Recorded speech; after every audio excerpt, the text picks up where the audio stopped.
Gracias por acompañarnos una vez más. Bienvenido, bienvenida. Jesús, la fuente de toda verdad, iluminó al mundo con la luz de la verdad. Y de esta manera aumentó la medida de luz dada a todos los nacidos en este mundo. Y a pesar de la abundancia de evidencia convincente, algunos en los días de Cristo optaron por envolverse en la oscuridad. Y en su prejuicio y orgullo decidieron no escuchar la verdad ni ver la luz. Sabes que Dios se entristece cuando esto sucede. Pero en su amor, Él nos permite tomar nuestras decisiones, incluso las equivocadas.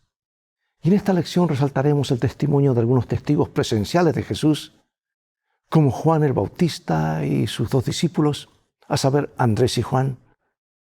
También consideraremos el testimonio de Felipe y Natanael y el testimonio de Nicodemo y un fariseo y miembro distinguido del Sanedrín, quien abrió su corazón a la luz de la verdad de Dios. Su testimonio promete ser fuerte y convincente porque arriesgó mucho al ir en contra de sus poderosos pares. En su conversación nocturna con Jesús, los labios de Cristo pronunciaron la promesa más hermosa de la Biblia, porque de tal manera amó Dios al mundo, que ha dado a su Hijo unigénito para que todo aquel que en Él cree no se pierda, no perezca, mas tenga vida eterna. Y volviendo al testimonio de Juan, debemos preguntar, ¿por qué Juan el Bautista, muy respetado y admirado por la gente, daría al mundo algo más que un verdadero testimonio acerca de Jesús? Juan resumió todo el Evangelio en su confirmación de que Jesús era en verdad el Cordero de Dios que quita el pecado del mundo. Ese Cordero profetizado, una profecía que ahora efectivamente se cumple ante los ojos del pueblo. Y frente a los testimonios de tales testigos oculares, ¿no deberíamos estar plenamente persuadidos de que Cristo es nuestro Salvador y Señor viviente? Mantente en sintonía y un momento más estaremos abriendo en San Juan capítulo 3, versículo 3.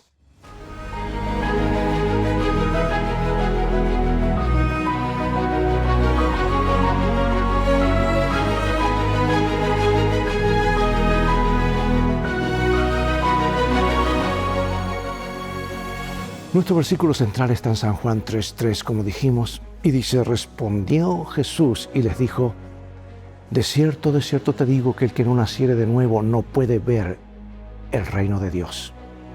Sin duda, Jesús proporcionó a la gente poderosa evidencia bíblica en respaldo de sus afirmaciones acerca de sí mismo, incluyendo, dice, les aseguro, o sea, de cierto los digo, el que cree en mí tiene vida eterna. Pero hay más. Convirtió el agua en vino, alimentó a miles de personas con unos pocos panes y peces, sanó al hijo del noble, restauró al hombre en el estanque de Betesda, dio vista al ciego de nacimiento y resucitó a Lázaro. Y el evangelista recurre a una serie de acontecimientos y personas, ya sea judías o gentiles, ricos, pobres, hombres, mujeres, aún gobernantes, plebeyos, cultos e incultos, para que den testimonio de quién es Jesús. Y Juan señala incluso al propio Padre y a las Escrituras como testigos de la identidad del Maestro. Y hoy comienza con el poderoso testimonio de Juan el Bautista.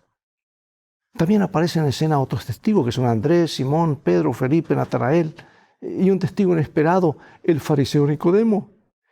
Pero hay otro testigo que permanece en la sombra, el propio Juan. Veamos. Es que el Evangelio de Juan comienza con Jesucristo, el Verbo, en su existencia eterna, antes de la creación. Pero en ese mismo prólogo, Juan el Bautista aparece como testigo de Jesús. Y algunos judíos de la época de Jesús esperaban dos Mesías, uno sacerdotal y otro real. Y Juan enseña claramente que Juan el Bautista no pretendía ser uno de esos Mesías, sino que era testigo del único Mesías verdadero. ¿Cómo explicó Juan el Bautista su ministerio y su misión? Vamos a San Juan capítulo 1, versículos 19 al 23. Este es el testimonio de Juan. Cuando los judíos enviaron de Jerusalén sacerdotes y levitas para que le preguntasen: ¿tú quién eres? Confesó y no negó, sino confesó: yo no soy el Cristo. Y le preguntaron: ¿qué pues? ¿Eres tú Elías? Dijo: no soy. ¿Eres tú el profeta? Y respondió: no. Le dijeron: pues ¿quién eres? Para que demos respuesta a los que nos enviaron. ¿Qué dices de ti mismo? Dijo: yo soy la voz de uno que clama en el desierto, enderezad el camino del Señor, como dijo el profeta Isaías. Los líderes religiosos enviaron a sacerdotes y levitas a preguntarle a Juan quién era. Y con las grandes expectativas mesiánicas que había en Judea, era importante que el Bautista aclarara su relación con estas expectativas. Él no era la luz, pero había sido enviado por Dios para dar testimonio de la luz y preparar la venida del Mesías. Por eso les respondió tan claramente como pudo, diciendo: yo no soy el Cristo. Además, Juan bautizaba con agua, pero Jesús bautizaría con el Espíritu. Y Juan no era digno de desatar la correa de las sandalias de Jesús. Cristo superaba a Juan, pues existía desde antes que él. Jesús era el Hijo de Dios y Juan se limitó a señalarlo como tal. ¿Cómo utiliza Juan la única Biblia que existía en sus días, que era el Antiguo Testamento? Comparemos lo escrito por Isaías y Juan. Vamos a Isaías capítulo 40 y luego vamos a San Juan capítulo 1. Mantén tu marcado allí en esta porción. Dice así: consolaos, consolaos, pueblo mío, dice vuestro Dios. Hablad al corazón de Jerusalén. Decidle a voces que su tiempo es ya cumplido, que su pecado es perdonado, que doble ha recibido de la mano de Jehová por todos sus pecados. Voz que clama en el desierto, preparad el camino a Jehová, enderezad calzada en la soledad a nuestro Dios. Todo valle sea alzado, y bájese todo monte y collado, y lo torcido se enderece, y lo áspero se allane. Y se manifestará la gloria de Jehová, y toda carne juntamente la verá, porque la boca de Jehová lo ha hablado. Ahora en San Juan: yo soy la voz de uno que clama en el desierto. Enderezad el camino del Señor, como lo dijo el profeta Isaías. En la época de los caminos repletos de huecos y rocas que había en el primer siglo, a veces enviaban siervos delante del rey para nivelar la superficie de las calzadas, eliminar las curvas cerradas y allanar así el camino del soberano. Y en cumplimiento de la profecía, Juan vino para preparar el corazón de las personas para Jesús. Pregunto: ¿cómo deberíamos los adventistas del séptimo día cumplir el mismo tipo de ministerio de Juan el Bautista? ¿Cuáles son los paralelismos? Hay muchos paralelismos. Jesús viene por segunda vez, y tú y yo somos llamados a preparar el camino, preparar corazones a través de la obra del Espíritu Santo para que se encuentren con el Mesías. Jesús viene pronto. Los judíos buscaban un Mesías que los librara de Roma. Y el objetivo del Evangelio de Juan era cambiar su idea acerca del Mesías para que pudieran reconocer en Jesús el cumplimiento de las profecías relativas al Rey venidero. El Mesías no sería un gobernante terrenal. Vino para cumplir todas las promesas del Antiguo Testamento que se referían a él, entre las que se incluye su sacrificio voluntario en favor del mundo y para restablecer la relación entre Dios y su pueblo. ¿Qué anuncio hace Juan el Bautista acerca de Jesús? ¿Qué imagen utiliza para describirlo y por qué es tan importante para comprender quién era Jesús y cuál sería su misión? Versículos 29 al 37. El siguiente día vio Juan a Jesús que venía a él y dijo: he aquí el Cordero de Dios que quita el pecado del mundo. Este es aquel de quien yo dije: después de mí viene un varón, el cual es antes de mí, porque era primero que yo. Y yo no le conocía, mas para que fuese manifestado Israel, por esto vine yo bautizando con agua. También dio Juan testimonio diciendo: vi al Espíritu que descendía del cielo como paloma y permaneció sobre él. Y yo no le conocía, pero el que me envió a bautizar con agua, aquel me dijo: sobre quien veas descender el Espíritu que permanece sobre él, este es el que bautiza con el Espíritu Santo. Y yo le vi y he dado testimonio de que este es el Hijo de Dios. El siguiente día otra vez estaba Juan y 2 de sus discípulos. Y mirando a Jesús que andaba por allí, dijo: he aquí el Cordero de Dios. Le oyeron hablar los 2 discípulos y siguieron a Jesús. La declaración del Bautista acerca de Jesús como el Cordero de Dios apoya el propósito del Evangelio de Juan, que es proveer una comprensión renovada de la naturaleza y la obra del Mesías. Jesús era la realidad representada por el sistema sacrificial que se remonta a la promesa del Redentor expresada por primera vez en Génesis 3:15. Leo este comentario maravilloso del libro El deseado de todas las gentes. Cuando en ocasión del bautismo de Jesús, Juan lo señaló como el Cordero de Dios, una nueva luz resplandeció sobre la obra del Mesías. La mente del profeta fue dirigida a las palabras de Isaías, como Cordero fue llevado al matadero. Aunque Juan el Bautista necesitaba sin duda conocer más acerca del ministerio de Jesús, estaba seguro de que este era el Mesías prometido, aquel que había venido en cumplimiento de la profecía. Considera el título Cordero de Dios, dado a Jesús. ¿Qué imágenes trae a tu mente? ¿Y cómo te ayuda su vinculación con el sistema sacrificial del Antiguo Testamento a apreciar el elevado costo de nuestra salvación? 2 discípulos de Juan el Bautista estaban con él cuando Jesús pasó junto a ellos. Y Juan declaró: este es el Cordero de Dios. Los 2 discípulos habían escuchado el mensaje de Juan acerca de Cristo, quien cumpliría las profecías del Antiguo Testamento acerca de la venida del Mesías. Los discípulos dejaron a Juan para seguir a Jesús, reconociendo que era superior a Juan el Bautista y el cumplimiento del mensaje de éste. ¿Qué hicieron estos 2 discípulos después de escuchar el testimonio de Juan acerca de Jesús? Vamos a los versículos 35 al 39 del primer capítulo. El siguiente día otra vez estaba Juan y 2 de sus discípulos, y mirando a Jesús que andaba por allí, dijo: He aquí el Cordero de Dios. Le oyeron hablar los 2 discípulos y siguieron a Jesús. Y volviéndose Jesús y viendo que le seguían, les dijo: ¿Qué buscáis? Ellos dijeron: Rabí, que traducido es maestro, ¿dónde moras? Les dijo: venid y ved. Fueron y vieron dónde moraba y se quedaron con él aquel día, porque era como la hora 10:00. Deseaban estar con Jesús y pasaron el día con él. ¿Quién sabe qué cosas asombrosas habrán aprendido y experimentado entonces? Fueron sin duda grandes cosas, pues poco después desearon compartir su experiencia con los demás. Andrés, uno de los 2 discípulos, encontró inmediatamente a su hermano Simón y le dijo: hemos hallado al Mesías. Y cuando Andrés llevó a su hermano a Jesús, éste demostró que lo conocía. Tú eres Simón, hijo de Juan, tú serás llamado Cefas. O sea que Jesús conocía y comprendía a Pedro. Y el conocimiento profundo que Jesús tiene de las personas es un tema característico del Evangelio de Juan. Dice este comentario inspirado: si Juan y Andrés hubiesen estado dominados por el espíritu incrédulo de los sacerdotes y príncipes, no se habrían presentado como aprendices a los pies de Jesús. Habrían ido a él como críticos para juzgar sus palabras. No sucedió eso con estos primeros discípulos. Habían respondido al llamamiento del Espíritu Santo en la predicación de Juan el Bautista. Y ahora reconocían la voz del Maestro Celestial. Para ellos las palabras de Jesús estaban llenas de refrigerio, verdad y belleza. Una iluminación divina se derramaba sobre las enseñanzas de las Escrituras del Antiguo Testamento.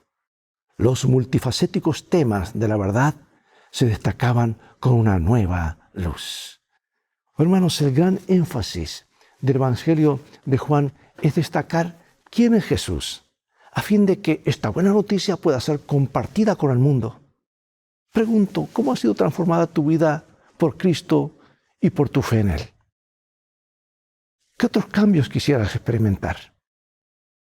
Conocerle es amarle, y amarle es servirle. Seguimos con el relato. Versículos 43 en adelante. El siguiente día quiso Jesús ir a Galilea y halló a Felipe y le dijo: sígueme. Y Felipe era de Betsaida, la ciudad de Andrés y Pedro. Felipe halló a Natanael y le dijo: hemos hallado a aquel de quien escribió Moisés en la ley, así como los profetas, a Jesús, el hijo de José, de Nazaret. Natanael le dijo: ¿de Nazaret puede salir algo bueno? Le dijo Felipe: ven y ve. ¿Qué revelaba ya el mensaje de Felipe acerca de su fe en Jesús? Felipe era de Betsaida, al igual que Andrés y Pedro, un lugar de pescadores, ¿verdad? Y encontró a su amigo Natanael y le habló de Jesús. Juan el Bautista había llamado a Jesús el Cordero de Dios. Y Andrés dijo a Pedro que había encontrado al Mesías. Pero Felipe llama a Jesús aquel de quien escribieron Moisés y los profetas y añade el nombre Jesús de Nazaret. Su referencia a Nazaret provoca una aguda reacción en su amigo. Natanael tenía prejuicios acerca de la pequeña ciudad de Nazaret. Seguramente un rey no vendría de un lugar tan apartado, tan sencillo. Y los prejuicios impiden ver lo que las personas valen realmente. Felipe parece haber reconocido, posiblemente por conversaciones anteriores con Natanael, que la forma adecuada de tratar los prejuicios no es una exaltada argumentación filosófica o teológica, sino más bien invitar al individuo a experimentar la verdad personalmente. Y le dijo simplemente, ven y ve, o sea, compruébalo. Y eso es exactamente lo que hizo. Fue y vio. ¿Y cómo convenció Jesús a Natanael de quién era? ¿Y cuál fue la respuesta de Natanael? Mira, esto es maravilloso, parece de película. Versículos 47 en adelante. Cuando Jesús vio a Natanael que se le acercaba, dijo de él, he aquí un verdadero israelita en quien no hay engaño. Le dijo Natanael, ¿de dónde me conoces? Respondió Jesús y le dijo, antes que Felipe te llamara, cuando estabas debajo de la higuera te vi. Respondió Natanael y le dijo, Rabí, tú eres el Hijo de Dios, tú eres el Rey de Israel. Respondió Jesús y le dijo, porque te dije, te vi debajo de la higuera, ¿crees? Cosas mayores que estas verás. Y le dijo, de cierto os digo, de aquí en adelante veréis al cielo abierto y a los ángeles de Dios que suben y descienden sobre el Hijo del Hombre. Jesús pronuncia palabras halagadoras acerca de Natanael, llamándolo israelita en quien no hay engaño. Un gran contraste con lo que Natanael había dicho acerca de Jesús. Y Natanael responde sorprendido, pues no había visto antes a Jesús. Entonces Jesús refiere a haberlo visto bajo una higuera. Y esta pequeña afirmación convence a Natanael. Jesús había visto por iluminación divina a Natanael orando, buscando la verdad bajo aquel árbol. Esto lo dice el deseo de toda la gente, página 114. Natanael hace entonces una exaltada confesión y llama a Jesús Rabí, Hijo de Dios y Rey de Israel. Observa cómo aquella revelación aparentemente pequeña de parte de Jesús conduce a la más grandiosa confesión de fe. Bueno, consideremos ahora otro personaje destacado, Nicodemo. Era un maestro respetado en Israel y un acaudalado miembro del Sanedrín. Su testimonio desempeña un papel importante en el Evangelio de Juan por varias razones. Se refirió a Jesús como Rabí y destacó las señales que Jesús realizaba como demostración de origen divino de su misión. Por lo tanto, incluso antes que Nicodemo advirtiera lo que hacía, estaba apoyando el mesianismo de Jesús. Nicodemo consideraba las señales en sí como una prueba de origen divino de Jesús, pero no las veía como el cumplimiento de las profecías del Antiguo Testamento acerca del Mesías. Y Nicodemo llegó pues al encuentro con algunas dudas, y en ese momento no reconocía a Jesús como el Cristo. ¿Y qué dijo Jesús a Nicodemo para mostrarle que conocía su interior? San Juan capítulo 3. Respondió Jesús y le dijo, de cierto te digo, que el que no naciere de nuevo no puede ver el reino de Dios. Y Nicodemo le dijo, ¿cómo puede un hombre nacer siendo viejo? ¿Puede acaso entrar por segunda vez en el vientre de su madre y nacer? Respondió Jesús, de cierto te digo, el que no naciere del agua, de agua y del Espíritu, no puede entrar en el reino de Dios. Lo que es nacido de la carne, carne es. Y lo que es nacido del Espíritu, Espíritu es. Porque no envió Dios a su Hijo al mundo para condenar al mundo, sino para que el mundo sea salvo por él.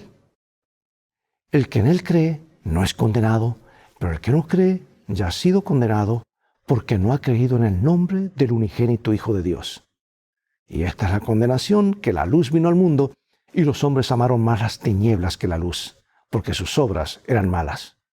Porque todo aquel que hace lo malo aborrece la luz y no viene a la luz, para que sus obras no sean reprendidas. Mas el que practica la verdad viene a la luz, para que sea manifiesto que sus obras son hechas en Dios. Jesús conoce, amados, el corazón de cada persona. Y su respuesta a Nicodemo puede parecer abrupta, pero era una radiografía de lo que estaba pasando en el corazón de ese hombre. Él va directamente al asunto.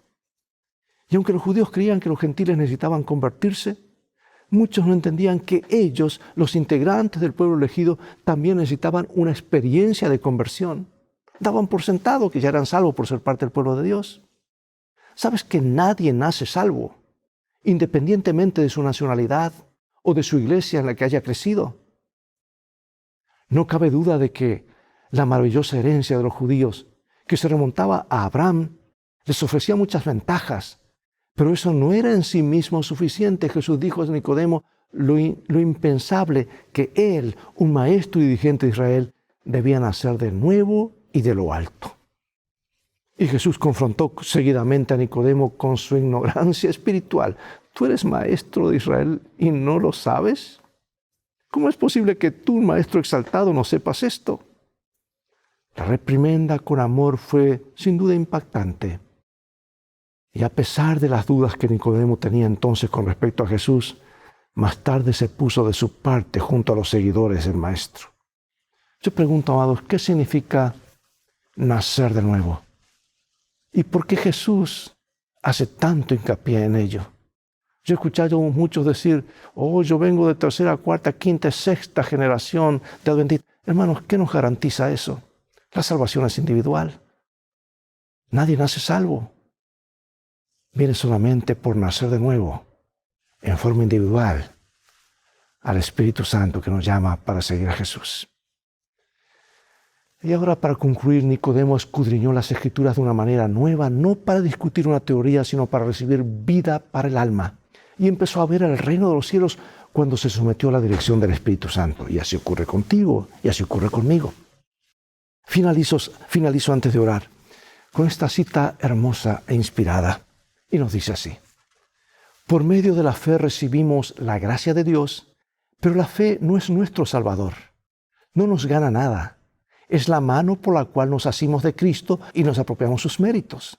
El remedio por el pecado. El arrepentimiento proviene de Cristo tan ciertamente como el perdón. Entonces, ¿cómo seremos salvos? Como Moisés levantó la serpiente en el desierto, así también el Hijo del Hombre ha sido levantado, y todos los que han sido engañados y mordidos por la serpiente pueden mirar y vivir. He aquí el Cordero de Dios que quita el pecado del mundo. La luz que resplandece desde la cruz revela el amor de Dios. Su amor nos atrae a Él. Si no resistimos esa atracción, seremos conducidos al pie de la cruz, arrepentidos por los pecados que crucificaron al Salvador. Entonces el Espíritu de Dios produce por medio de la fe una nueva vida en el alma. Los pensamientos y los deseos se sujetan en obediencia a la voluntad de Cristo. El corazón y la mente son creados de nuevo a la imagen de aquel que obra en nosotros para someter todas las cosas a sí. Entonces la ley de Dios queda escrita en la mente y el corazón, y podemos decir con Cristo: el hacer tu voluntad, Dios mío, me ha agradado. Hermano y hermana, amigo y amiga, que esta sea tu experiencia, que esta sea mi experiencia. Amar a Jesús, seguirlo, y que podamos vivir la vida de Él en nuestras vidas, guiados por el Espíritu Santo. Oremos. Padre Celestial, gracias por estos ejemplos tan lindos de seguidores tuyos que fueron confrontados con la verdad bíblica, con Jesús, con la luz del mundo, y no pusieron excusas, dijeron que sí, y fueron transformados. Y al estar en contacto con Jesús, fueron conociendo más y más del amor de Dios, de los misterios del plan de salvación. Permite que nos ocurra eso cada día, que creemos el hábito indispensable y correcto de ir a Jesús y a su palabra para conocerle, amarle y servirle. En nuestro deseo, nuestra oración, en el nombre de Jesús. Amén.